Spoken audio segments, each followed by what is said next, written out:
Acts of kindness, acts of generosity is how simple it is to make people feel good.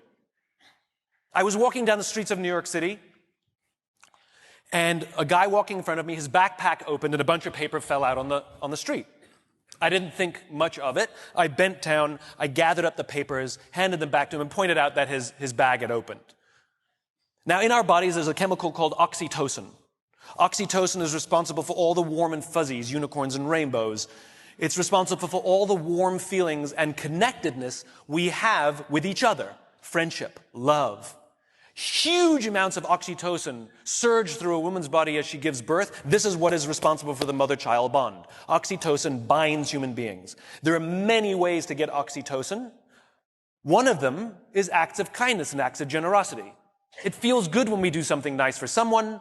It feels good when someone does something nice for us. On this particular day, I did something for someone with no expectation of anything in return. I got a little surge of oxytocin. I felt good. He turned to me and he said, "Thank you. It feels nice when someone does something for us with no expectation of anything in return." He felt good. I walked to the end of the street. I'm waiting to cross the street. And a total stranger who happened to be standing next to me said, "I saw what you did back there. That was really cool."